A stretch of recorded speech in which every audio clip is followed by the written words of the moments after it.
Welcome to the Diary of a Christian Single Woman, where you hear her innermost thoughts and prayers while also hearing the Lord's response in return. Sit back and relax, grab your journal and pen, pour you a cup of coffee or tea, and go on this journey to self-discovery and growth in the Lord. It's time to write. Dear Lord, I appreciate the advice you gave in showing me in your word the things I needed to see. I feel that I am better equipped and more confident in making the correct choices in regards to a spouse. As a result, I have let my guard down and am now developing a friendship with a man who has a desire to pursue me. It's an exciting time, Lord. I paid attention to see if I saw any red flags. I looked and found characteristics of you in him, and I also found characteristics of the lesser well-known men of the Bible in him. Things seem to be going great, but one thing I've really noticed is how my communication with the opposite sex has changed. As a younger woman, because God, you know I'm still young, I was all about calling and texting who I was interested in every day. Every day, I had to hear his voice or see his face in some way. I would get super hyped to get a phone call or a text from my boo. However, now that I'm older, I realize that this isn't always feasible, and at the same time, the desire isn't there to always want to talk. You know, as you get older, priorities shift a bit and life happens. However, I know that communication is very important in a relationship, and without it, a relationship dies. Communication also can't just be one-sided, where one person is putting in all of the effort and the other person is putting in bare minimum. I've been in situations like that, God, where the man wanted to text me to death, but never wanted to talk to me on the phone. So I was the one that initiated all phone conversations, and that got old real fast, and I had to roll on out. So I understand that the way in which we communicate is equally as important as the mechanism by which we communicate, whether calling, video, or texting. When you've been single for so long and used to it just being you at home, going to the store, going to work, etc., it's easy to get used to not having to consistently communicate with someone. How do I navigate making room for someone else in my life when it's just been me? How do I let him know that I want him to be there while being patient with me in the process as I navigate these feelings? I love you, your daughter. Dear daughter, you keep the good questions coming and they progress, showing the maturity in your mind and heart regarding a relationship and doing it my way. It is wonderful that you have chosen to get to know a man that I have placed in your path. I knew that this journey would be a good one for you. It is one that will make you learn more about me, yourself, and how you view relationships for real. It is easy for one to say that they are ready for a relationship, but when they are actually faced with it, what is in your heart will come out. I'm glad that you recognize that communication is extremely important to a relationship. One of the questions I would ask is, do you communicate with me on a daily basis? Do you feel like talking to me every day? If you know how to communicate with me, then you know the basics of communicating with someone else. What is the first thing you do when communicating with me? Read my word, learn my likes and dislikes, what makes me tick so you know how to please me. You learn my thought processes and such. It's the same way with the potential mate, but the only way you can do that is by talking. Yes, life happens, and you may not be able to talk every day, but letting the other person know that you desire to hear from them is essential to a blooming relationship.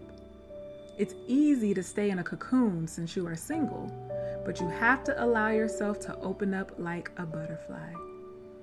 Ephesians 4:2 says, with all humility and gentleness, with patience, showing tolerance for one another in love. So yes, communication is a two-way street, but it is also a process that requires patience. Not everyone communicates the same, so you must show love when learning the communication style of another. When you are truly interested in someone, you will make room in your life for him, just as you decided to make room in your life for me when you accepted me as your Lord and Savior. Open up, my beloved, and let your speech always be gracious, seasoned with salt, so that you may know how you ought to answer each person, which I said in Colossians chapter 4, verse 6. If you want him to be there, let him know that you want him to be there, and show him. Otherwise, you're all talk and no action, and that will cause a potential God-filled relationship to die. I love you, my daughter. God. Man, I tell you, I overstand this issue. Even though we may desire to be in a relationship, because it can take so long till we get to that point where we feel like we're set in our ways. Like, it takes so long for a relationship to get there. Now we're just kind of set in our normal routine, our normal way of doing things. And we typically don't like any variations from that routine if we can help it. And then all of a sudden, a man comes along, and now we have to figure out how to make room for him in our lives in regards to communication. Because, people's communication styles are different. And so maybe he likes to text and you don't. Or maybe you like to talk on the phone and he doesn't. Maybe you both like to talk on the phone, but he likes long conversations and you like short ones. How do you navigate these issues? How do you get to a point that having a simple conversation doesn't feel like a chore to you? Well, the only thing I can say is that you have to communicate that. The other person cannot read your mind, right? Everyone's communication styles are different. And so when learning someone new, whether in a friendship or a relationship, you have to learn how the other person communicates. What do they like and what are their preferences? Then what are your preferences and where can you compromise to adjust for both? Yes, your schedules may be vastly different, but don't be so set in your ways that you let a good one slip through your fingers because you can't figure out how to quote unquote sync your schedules. This reminds me of one of my best friends and myself. She is an avid texter. And, she's one of those type of people that could have a full-fledged conversation through text messaging. I'm not a fan of texting like that because I personally feel that things can get lost in translation and it makes things worse instead of better, especially if you're trying to have a serious conversation. I feel like that shouldn't be through text because you can't read inflections and tone and you can't see facial expressions and things like that. So for me, short and quick responses work well for texting. And if it's a full conversation, I can't do it. I'll get you for a good second, but then I'll be like, let's get on the phone. So in order for us to continue our friendship, we had to come up with a way to compromise and make sure that we had a good way to communicate with one another because we don't live in the same state. We live in two different states. We've been friends for about 15 years. And so, we want to continue our friendship. So we had to figure out a way to communicate with one another. So at first we tried setting weekly appointments, to set aside time to talk on the phone. But that didn't work for too long because our schedules got out of sync. So then we had to try to appease one another with phone calls and texts. So we'd have a call whenever we could, and then I'd oblige her with texting a little bit more. But then that didn't work because I would fall off with the texting, and then she couldn't do phone calls all the time because of her work schedule. And so we had to figure out how to come up with something else, right? So then thanks to good old technology, now we have Marco Polo. And so we're able to see one another on video. One, we can talk and say everything that we need to say quickly, like a text message. Two, and we can leave it for the other person to look at and come back to later. And so even though it would sometimes take a couple of days for us to respond to one another, at least we knew that we were both dedicated at using it, and then it allowed us to keep our friendship going. And so even now to this day, we still use Marco Polo, and we both have said that it has just been so much better to communicate because, we may start a story, have to pause, may come back a few days later, but we pick up the story so the other person still gets everything that they need. And we don't feel like we're missing out in each other's lives because we still stay as honest and as transparent as possible with one another, even through Marco Polo. So it's been awesome to have our friendship continue. We still do a phone call here and there. Like, our phone calls are not very often and our texting is not very often, but we Marco Polo very frequently. So that works for us.